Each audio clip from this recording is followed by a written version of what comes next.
This is Ogtv Comprehensive News. I am Tuji Akintayo. Thanks for joining us. On the news, President Buhari meets security chiefs, heads of intelligence agencies on forthcoming Anambra gubernatorial election. Governor Abiodun identifies extension services as crucial to improved food production security. Leader of proscribed IPOB, Nnamdi Kanu, pleads not guilty to federal government's amended charges. Former U.S. President Donald Trump to launch rival social media outlet, Truth Social.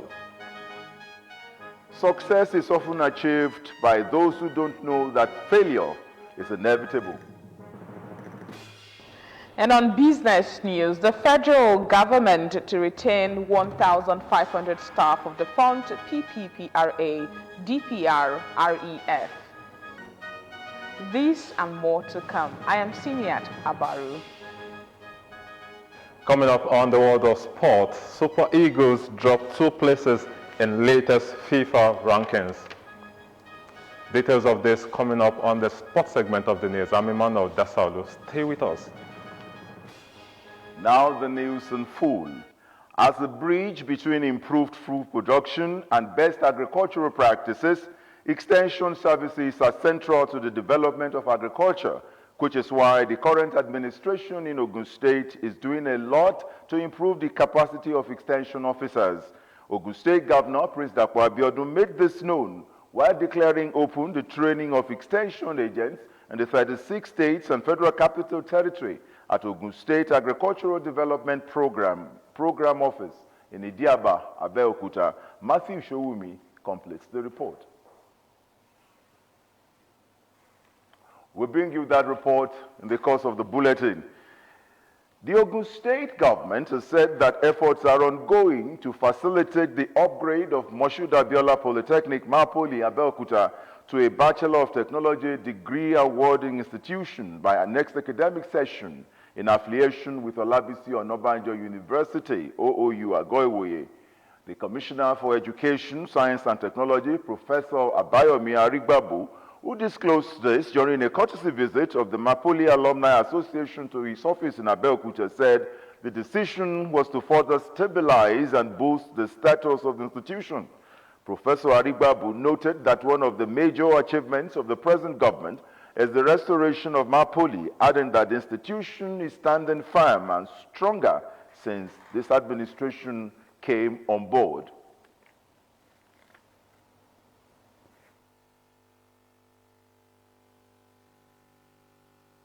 But efforts are going on to further stabilize the institution. And that's what has led to the approval for the Polytechnic to become degree awarding. So in other words, students can come into the Polytechnic and run the ND-HND program and also go on to run the BTech program, that is Bachelor of Technology program. So those who finish ND and want to shift to BTech can do that. Those who do HND and want to go to BTech can also do that. And those who want to go to BTech right from start can also do that.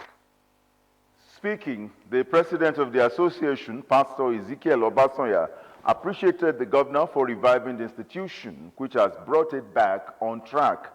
He added that it is impossible for government alone to cater for the complete needs of students and educated citizens, which necessitated the support given to government in the area of providing hostel accommodation for Mapoli students. We take the extension officers training once again. As a bridge between improved food production and best agricultural practices, extension services are central to the development of agriculture, which is why the current administration in Ogun State is doing a lot to improve the capacity of extension officers. Ogun State Governor Prince Dapo Abiodun made this known while declaring open the training of extension agents in the 36 states and the Federal Capital Territory at Ogun State Agricultural Development Program Office in Abeokuta, Diaba, Abeokuta. Matthew Showumi completes the story.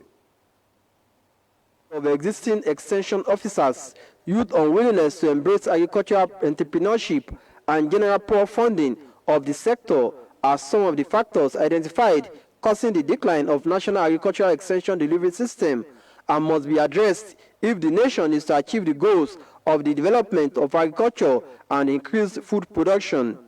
This, among other things, is what the training of extension workers across the country put together by the Federal Ministry of Agriculture and Rural Development in collaboration with National Agricultural Extension and Research Liaison Services sets out to achieve. Declaring the training open, Ogun State Governor Prince Dapo Abiodun, represented by the Commissioner for Agriculture, Dr. Adeola Odedino, said it is the desire of the government in the state to offer advisory services to anyone interested in tapping into the agricultural opportunities in the state. Everyone in Ogun State that have registered for one project or the other, either from private sector, young people, this and that, must receive free extension support from the government of Ogun State.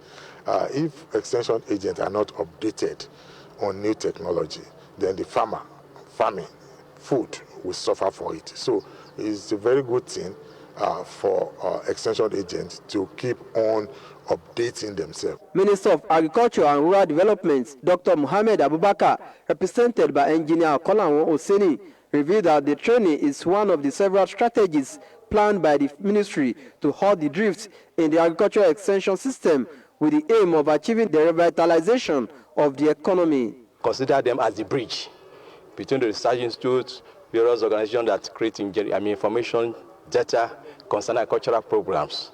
So the farmers are there on the field and waiting to receive all this information so that it will help them to boost their agricultural production. Permanent Secretary of the Federal Ministry of Agriculture and Rural Development and Program Manager of Ogun State Agricultural Development Program, Dickness Taiwo Ayonsonwo, encouraged the participants to make good use of the opportunity to improve themselves. The participants praised the organizers of the training for providing the needed skills to do the job better. A lot of things I'm going to give up, a lot of things I've learned, especially on the first day when we talked about extension services. Is to help us to build capacity, is to improve yield and the livelihood of the populace. There was a technical session where the participants were taken through the modern extension practice. Matthew Showumi, Ogtv News. Governor Dapo Abiodun has disclosed that his administration will do everything within its power to ensure the development of the solid mineral sector towards successful implementation of the Building a Future Together agenda as a critical way of maximizing its assets. Governor Abiodun, who made this known at the investment conference and exhibition of the Federal Ministry of Mines and Steel Development, themed Mobilizing Domestic Mining Investments for Sustainable Economic Growth, held at Eco Hotels and Suites, Lagos, added that it couldn't have come at a better time than when the country is considering diversification drive to further develop the non-oil sector. Represented by his deputy, Engineer Noimon Salako Oyedele, Abiodun said the conference will provide a veritable platform to cross-fertilize ideas with practical recommendations to improve and further develop the solid mineral subsector of Nigeria. Governor Dapo Abiodun stressed that Ogun State government is particularly interested in the outcome of the conference as it will provide recommendations on how more investments will be brought into the solid mineral sector. He noted that the conference will also ensure proper monitoring of the activities of the solid mineral investor and its impact on its immediate environment and how it affects lives.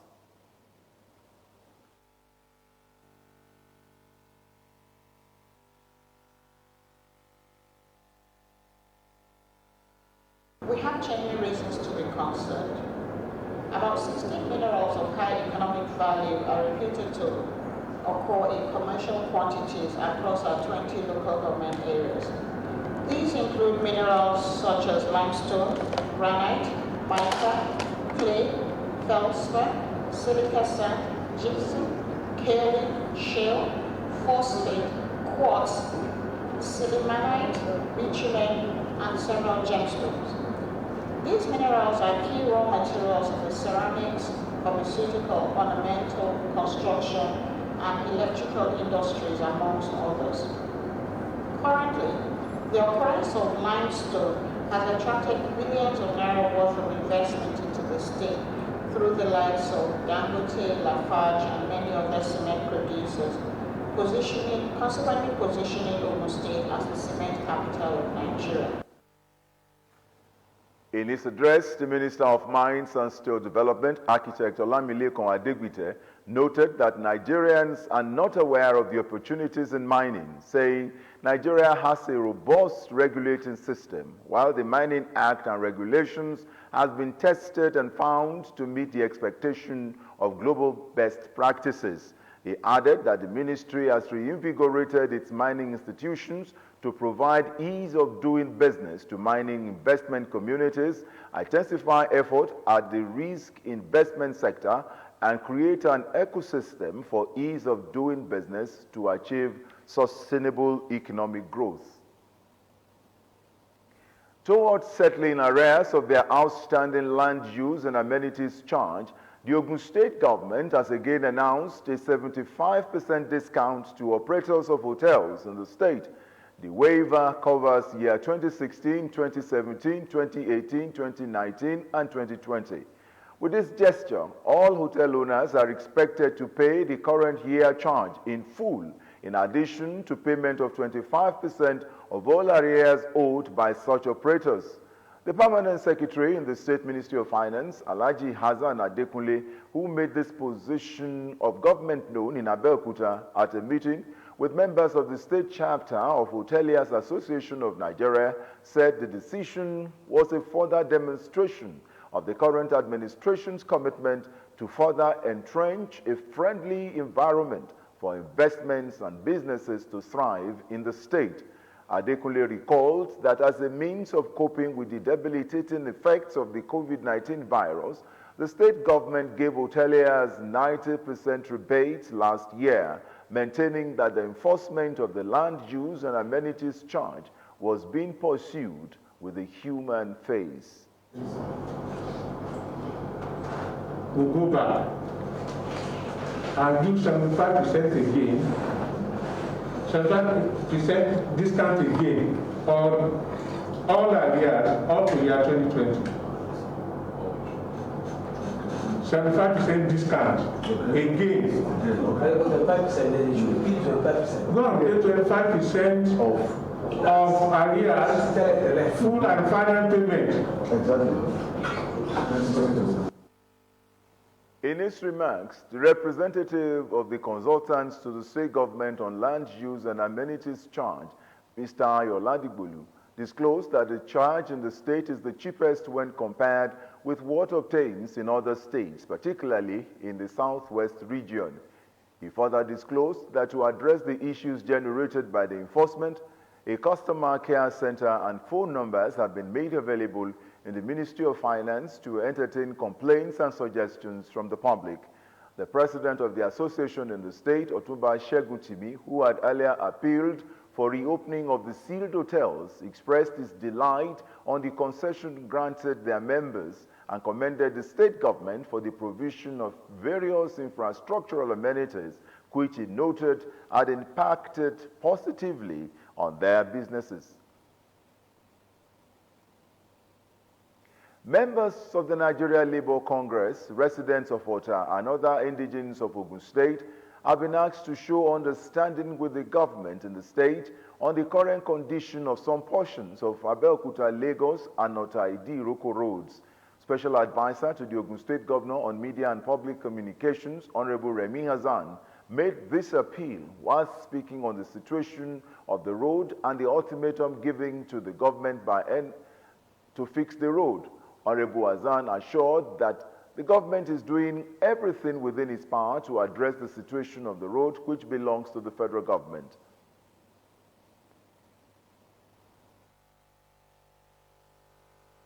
Majority of the roads in Ota are federal roads.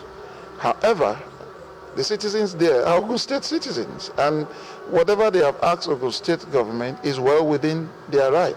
There are two things that we're doing, and we must also remind our people in Ota that the first road project of this administration, the very first road project, the Osiota Repower Road, is in Adodota local government, and that road is there, which provides alternative to exiting the Songo axis to join the Lagos Abeokuta.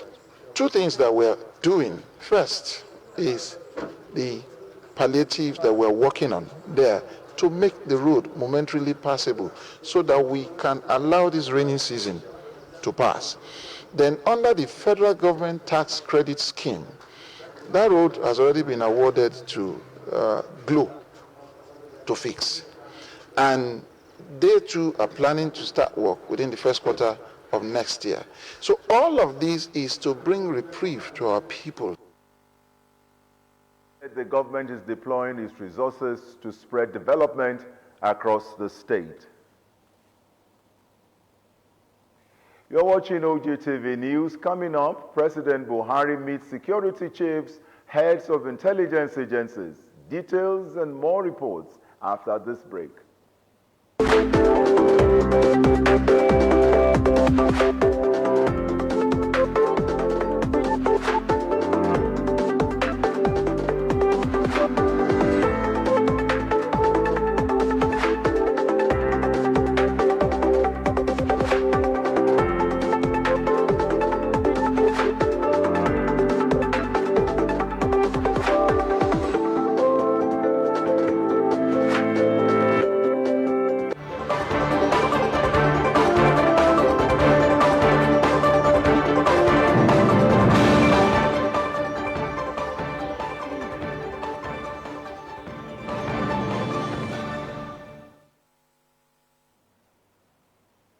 Welcome back.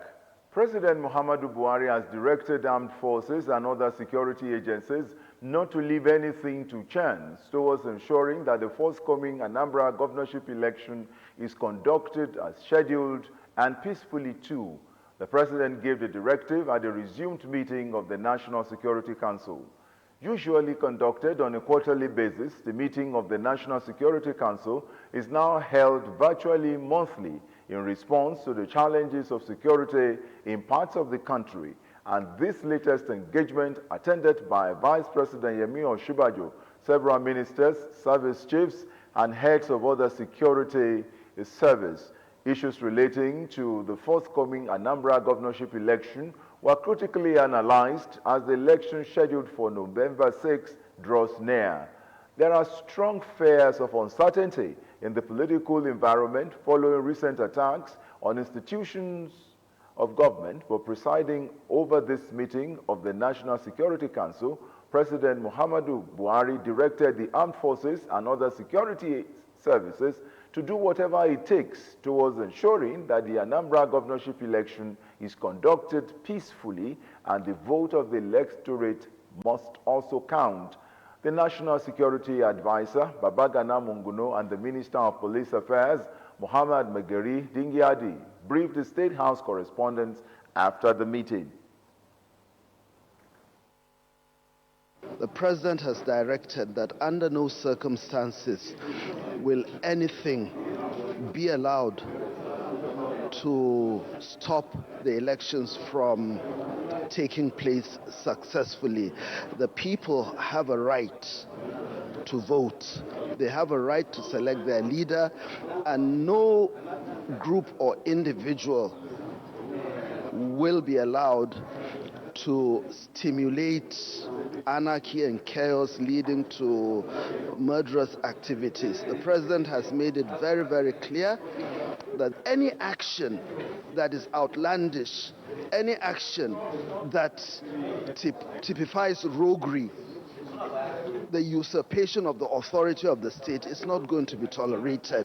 And we want to assure the people of Anambra State and indeed all Nigerians that the government is committed to conducting those elections and it has to be free and fair. We are going to put every machinery in place to ensure that people are well secured.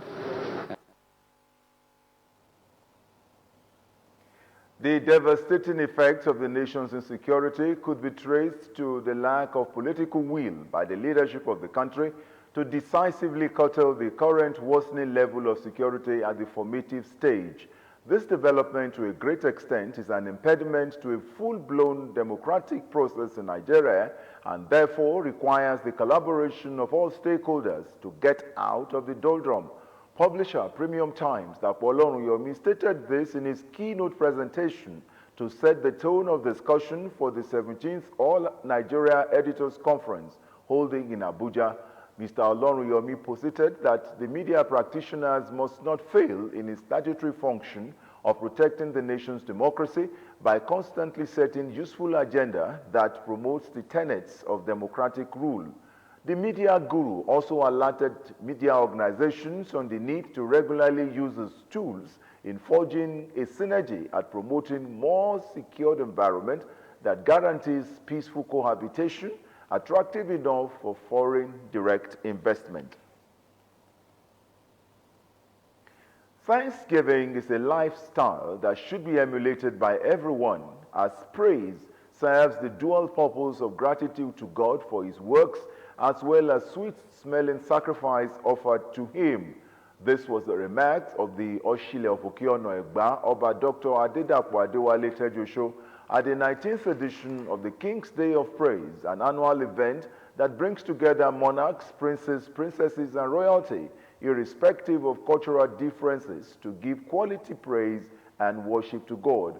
Our reporter, Margaret Okunlola, reports that the event, which was held at Bishop's Court in Ikolobo, Abeokuta, was graced by the creme de la creme of the society. Our report.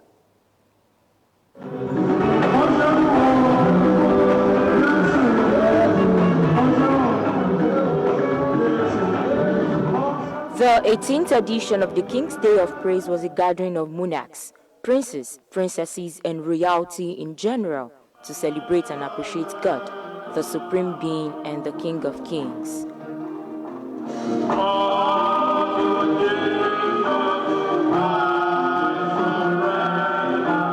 The convener and the brain behind the day, the Oshile Okiono Egba, Oba Dr. Adedapo Adewale Tejosho, said the day was dedicated to celebrate God's faithfulness and also to recognize his supremacy. God has created each and every one of us to worship him. He created us for himself and for his glory. And it's about time we start practicing on earth what we would be doing forever and ever at eternity.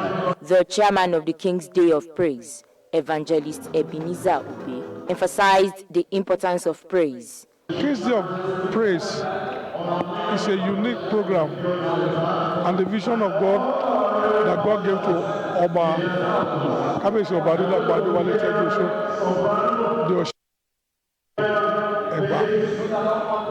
to bring the royal fathers together to praise God, the King of Kings. The celebration was flocked with men of timber and caliber from all walks of life and majorly dominated by royalty from both Nigeria and neighboring countries, who agreed to the uniqueness of the day. Praise is spiritual, as the Bible says in John chapter 4 verse 24, that the Lord is a spirit, and they that worship him must worship him in the spirit.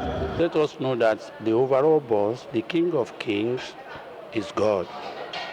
You know, we've been doing this thing for years now, and it has been going on smoothly. Just like King David, I will dance on King David, and what are they expecting?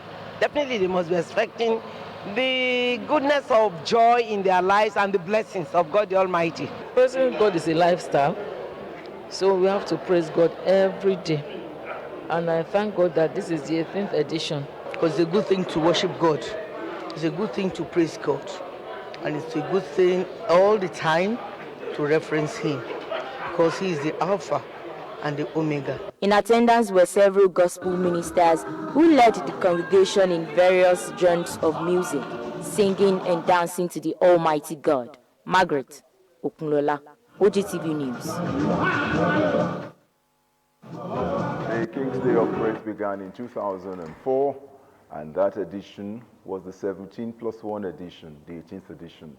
Serving and former members of the Ogun State House of Assembly have paid glowing tributes to the late pioneer, majority leader, and member who represented Odeda State constituency between 1979 and 1983, Honorable Babatunde Elemide, describing him as a legislator whose wealth of experience was significant to the success recorded by the first legislative session and subsequent generations. The Speaker of the Assembly, Right Honorable Olakunle Oluomo, led the lawmakers to pay a last respect to the late member of the first legislature in the state at a special plenary in his honor held at the Assembly Complex, Okemoson, Abeokuta. Correspondent Kolawole Osho covered the special plenary, and details are presented in this package. Born on June 20, 1934, to the family of Elemide of Itoku Elemide Abeokuta, late Chief Honorable Augustine Babatunde Elemide served as the first majority leader of the Ogun State House of Assembly between 1979 and 1983 under the leadership of Honorable Ganiu Ajayi as Speaker in the defunct Unity Party of Nigeria, UPN.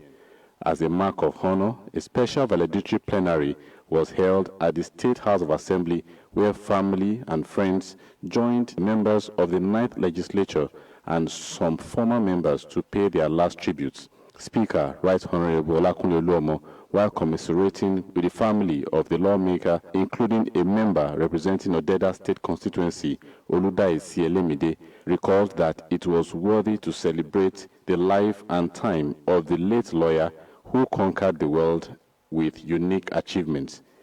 Let me say without missing word that late Babatunde Elemide will be missed by the right of people whose lives he has impacted and influenced positively. Indeed, the House wishes to place on record that his contributions to debate on the floor of this House from the perspective of the legal profession added immensely to the overall success of the first assembly in the Ogun State House of Assembly. Earlier, while recalling the deceased's legacy as a lawmaker between 1979 and 1983 in the State House of Assembly, members who represented Owode and Ijebu-Igbo state constituencies in the 3rd Legislature in 1992 to 1993, Oladipo Akinbade and Babatunde Odugbeson respectively, as well as Fasiu Bakene, who served in the 5th Assembly, remarked that the deceased was a devout Christian, a thoroughbred lawyer, an astute legislator, and effective representative who lived a life worthy of emulation.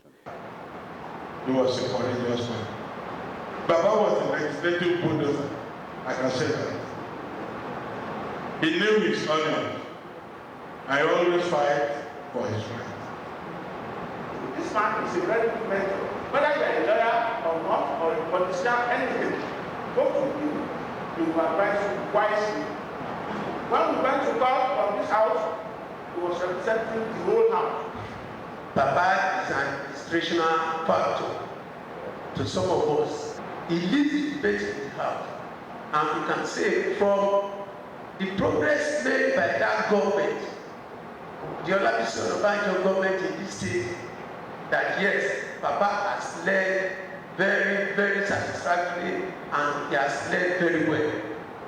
In their tribute, a family member who currently represents Odeda State constituency, Oludaisi Elemide, the deceased daughter, Mrs. Ayo Adenekon, said that their father was a community leader who served the common man with passion, very diligent and generous, noting that he embodied selflessness, accountability, and integrity during his lifetime. Ada was a very, very committed politician. He was a lawyer, very passionate about his profession and about his calling as a member of the House of Assembly. He used the post so well that he became the rallying point for the members. And he played the role actively, even after the Second Republic was truncated by the military. The remains of the late icon of politics and erudite lawyer are expected to be laid to rest on Friday, 22nd of October, 2021. The late legal luminary, former member of the Ogun State House of Assembly and two-time chairman of Nigerian Bar Association Abeokuta branch, Honorable Babatunde Elemide, has been described as a quintessential lawyer with huge contributions to the delivery of justice in the state and Nigeria. President of the Customary Court of Appeal, Ogun State, Honorable Justice Mobolaji Ojo, made this known while leading other members of the bench and bar in paying tributes to the late community man at a special valedictory sitting put together by the Abeokuta branch of the Nigeria Bar Association to honor the icon. Matthew Showumi completes the story. A foremost advocate of the people, strong believer in law and legal process, whose entire life was dedicated to law practice, Honorable Babatunde Elemide's tenure as a two-time chairman of Abeokuta branch of the Nigerian Bar Association, which witnessed unprecedented development, was the reason for this special valedictory sitting put together by members of the Abeokuta branch of the Nigerian Bar Association to honor their icon. President of Customary Court of Appeal in Ogun State, Honorable Justice Mobolaji Ojo, speaking on behalf of the bench, described late Barrister Elemide as a man who stood tall among his peers in his practice of the legal profession. He was a strong believer in the law and the legal process. Easygoing, amiable, and a jolly good fellow. Barrister Folabi Fashanu, SAN, who spoke on behalf of the bar, said the late icon left his footprints wherever he went and had great impact on many as a lawyer. Anywhere he is, we always know that Elemide is here. We always know that it's Elemide, whether registry, high court, anywhere. Well, I'm happy that Elemide, in his last days, became born again. Others eulogized his virtues as an advocate of the people and a firm believer in legal process. He was a courageous man, truly, where other lawyers failed to tread.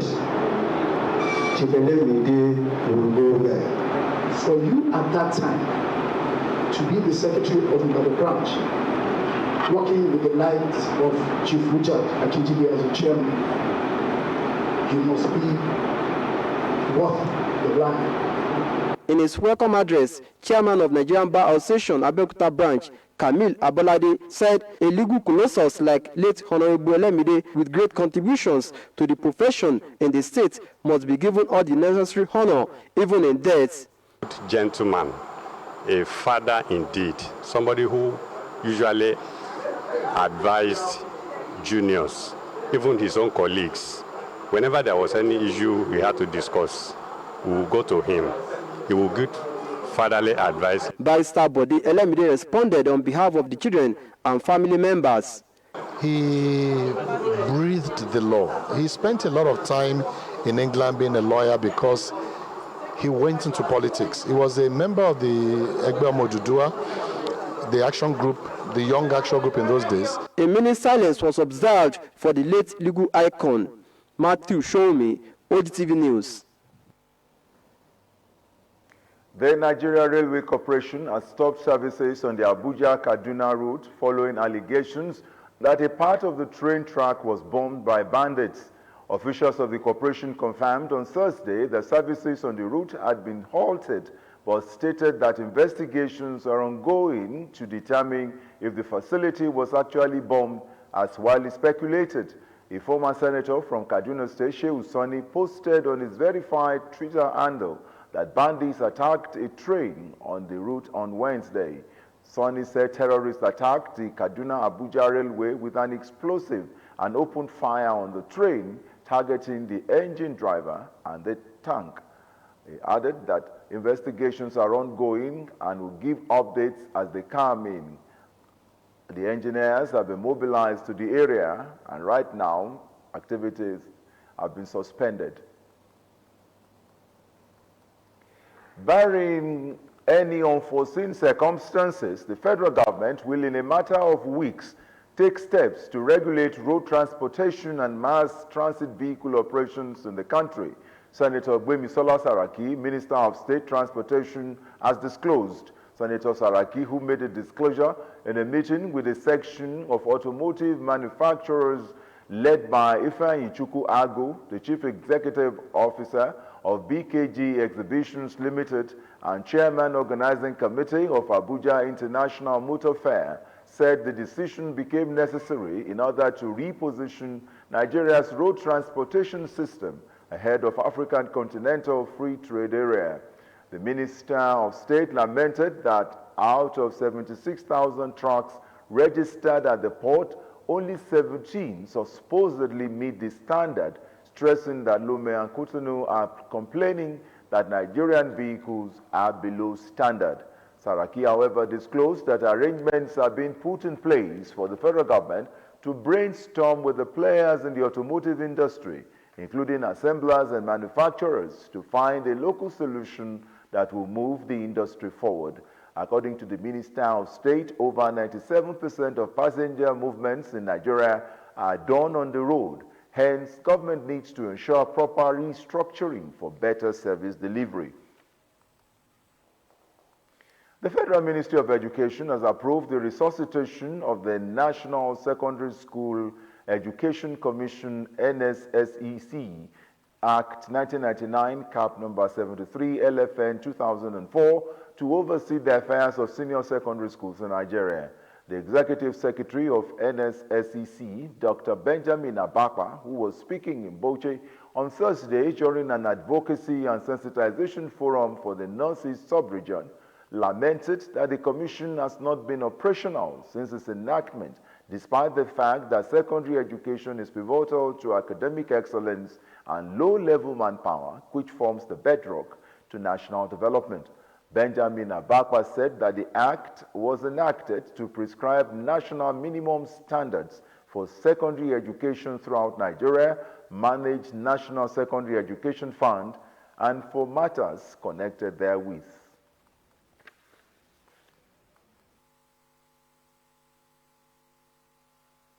The embattled leader of the proscribed indigenous people of Biafra, IPOB, Nnamdi Kanu, has pleaded not guilty to the 7 amended charges preferred against him by the federal government. Kanu, who was rearranged at the Federal High Court in Abuja on Thursday, said he was innocent of all the allegations leveled against him. When the charges were read to him, he pleaded not guilty. In the course of the hearing, the court refused his application to transfer to KJ Correctional Center from the DSS facility where he was being held. However, the trial judge, Justice Binta Nyako, allowed 3 persons of his choice to visit him at the DSS facility. The judge then adjourned the case to November 10 to hear his application challenging the competence of the judges of the charges. The federal government recently amended the charges against him, raising them to 7 counts as against the 5 counts he was previously being tried for. The National Youth Service Corps in Plateau has extended the service year of 10 corps members and remobilized 2 others for abscondment and absenteeism during their service year.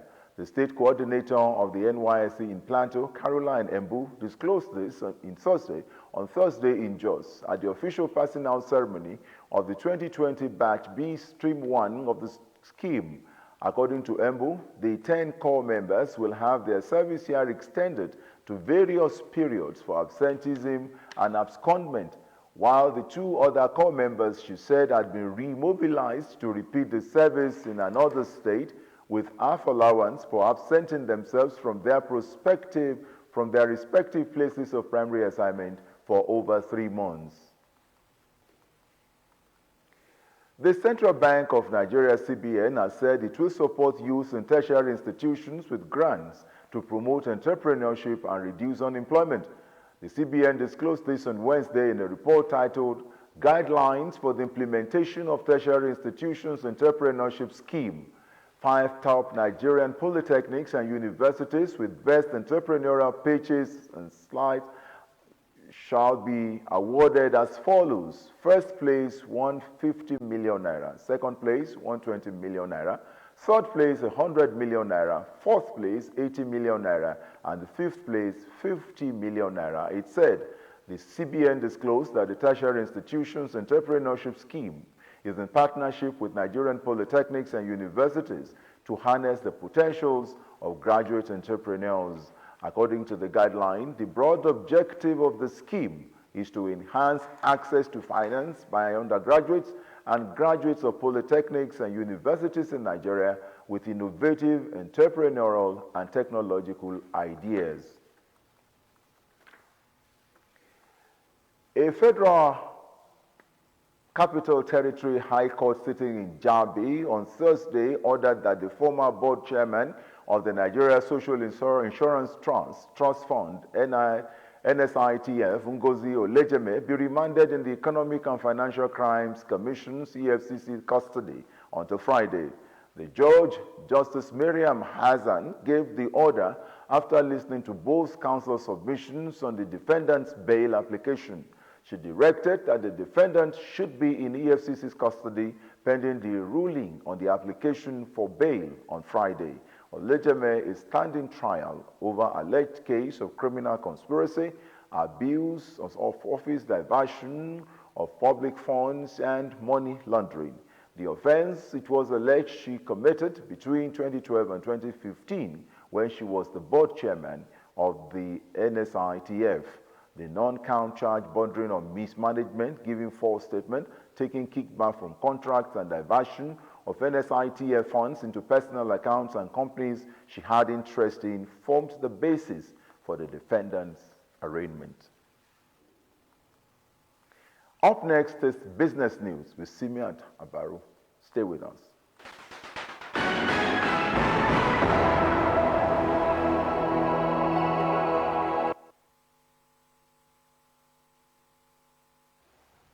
And welcome to the Business Report. The federal government is to retain the about 1,500 employees of the defunct Department of Petroleum Resources, Petroleum Product Pricing Regulatory Agency, and Petroleum Equalization Fund. Minister of State for Petroleum Resources, Chief Timothy Silva, said that no staff of the scrapped agencies would be sacked. He disclosed this while meeting with employees of the affected organizations in Abuja. Silva, who announced that he had stepped down as a chairman, Nigerian National Petroleum Corporation, NNPC, supervised the handing over ceremonies at the agencies. Although he did not give the exact number of workers in the agencies, the daily payment data published on the Open Treasury portal in 2020 had put the number of staff of the defunct DPR at 610. Senior officials of the defunct PPPRA stated that the staff strength of the agency was about 400, as some of the workers also expressed fears of being fired following the scrapping of the agency. Also, it was learned that the defunct PEF's workforce was in the region of 400 workers. The Nigerian Deposit Insurance Corporation, NDIC, has commenced steps to introduce a risk-based deposit insurance premium for deposit money banks and other insured financial institutions. This was disclosed by the Managing Director and Chief Executive Officer of the NDIC, Bello Hassan, at a workshop organized for business editors and Finance Correspondents Association of Nigeria in Ibadan, themed Enduring Extreme Disruption, Resilience and Reinvention for Banking System Stability and Deposit Insurance. The approach of the annual deposit insurance premium based on the access to risk of each bank would eliminate the universal premium and save money for banks with low risk.